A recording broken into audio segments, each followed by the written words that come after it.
Жүректегі мұз. Сумру үйіне қайта келеді. Нұх апасына: қайда жүрсіз, хабарластық алған жоқсың дейді. Тахсин: мен саған бірдеңе айтуым керек, яғни Халил келді. Балаларының әкесі Нұх пен Мелектің өзіне сендіргісі келген екен. Мені тастап кетті деп айтыпты, дейді Сумру Тахсинге. Сен де Халилге сенер ма едің солай айтса деп сұрайды. Айтсай, Тахсин, неге үндемейсің? Или сен де менен күдіктенесің бе дейді.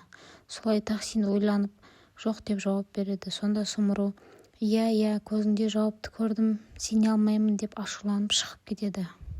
Тахсин Сумрудың артынан шығып кетеді. Нұхта артынан бара жатқан кезде бас айналып есінен танып қалады. Сол кезде қызметшісі нашатыр спиртін иіскетіп оятып алады.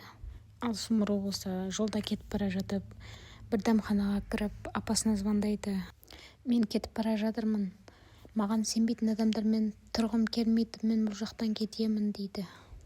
Ал Жихан осы жерде үйіне келіп барлығын жиналуын өтінеді. Сендерге айтатын әңгімем бар дейді. Сол кезде Харика, яғни бұл хабар ең көп саған әсер етеді дейді. Аға, не болды дейді. Сосын әкемізді жоғалттық деп айтады. Не, жоқ, мүмкін емес, әкеміз өлмеген шығар. Әкем өлген жоқ деп айтады. Сол кезде Биньями: Каппадокияның атақты патшасы жоғалттық, Самет, сағынып құшақтаған әкемді жоғалттым деп жылайды. Осы жерде Мелек Жиханды құшақтап: сабырлы бол жаным деп жұбатады.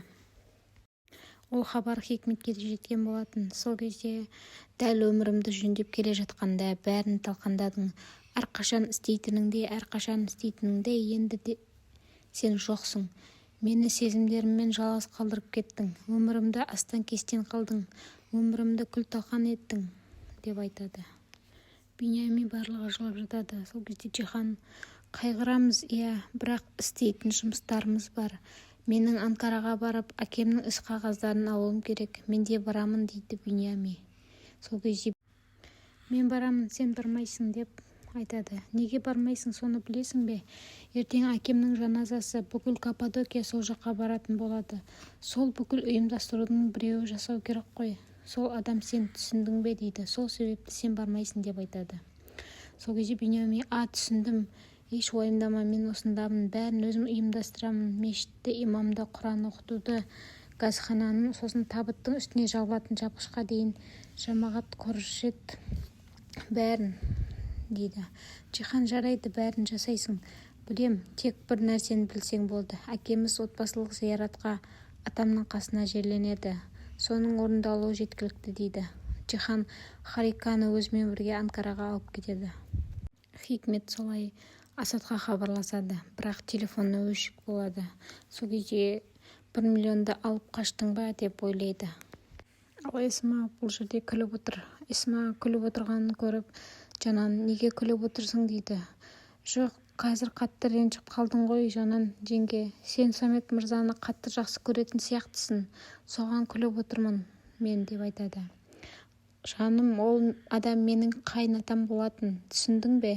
Ол менің күйеуімнің әкесі еді ол адам деп айтады. Я, қойшы Жанан жеңге, Құдай үшін, Биньями ағаның шансаландардың ұлы екені анықталғанына 6 айда болған жоқ. Сен қашан осыншама жақсы көріп үлгердің деп айтады. Жанан сол кезде: Эсма, мен ашулансам қол-аяғым дірілдей бастайды, түсіндің бе? Жоқ, егер біз сіздердің бұрынғы халдеріңізді білмесек, мен де сеніп қалар ма едім? Сен өзің айтпайтын ба едің? Самет мырза түкке тұрмайды, адамның қоқын жемектен басқа ештеңе істемейтін біреу демейтін бе едің дейді. Не болды, өлді деп пеште болып кеттің бе? Ең болмаса артынан жаман сөз айтпа деп айтады. Ал Мелек болса екеуін сабырға шақырып қойыңдар деп жатыр. Сол кезде Нихаят ханым келіп қалады. Не болып жатыр, не үшін ұрсып жатырсыңдар деп айтады. Сол кезде Биньями қасына жақындап: папамыздан айырылып қалдық дейді. Нихаят Мелекті бір шетке алып шығып: сенің папаң келді ма деп сұрайды. Иә, келді. Сіз қайдан естідіңіз? Анаммен сөйлестіңіз бе деп сұрайды. Неге бұлар менен жасырды осындай маңызды мәселені? Қалайша менен жасырып жүр? Тахсиннен де ажырасыпты, оған да қатты ренжіп қалыпты дейді. Биньями қонақ үйге келіп Туфанмен сөйлесіп тұрғанда әкемізден айырылдық деп айтады. Солай Туфан сол жаңалықты естігеннен кейін Хикметке звондап, Самет Шансалған өлді ма деп сұрайды. Ал Халил болса Хикметті іздеп үйіне келеді. Мен саған телефоныңа звондап жатырмын, неге алмайсың, телефонның қасыңда ғой, не боп қалды, Асадқа да хабарлассам ол да алмайды, не боп жатыр өзі, маған түсіндірші дейді. Хикмет Туфанмен сөйлесіп болғаннан кейін Халил, мен сенің қасыңдамын, уайымдама, бәрі жақсы болады дейді.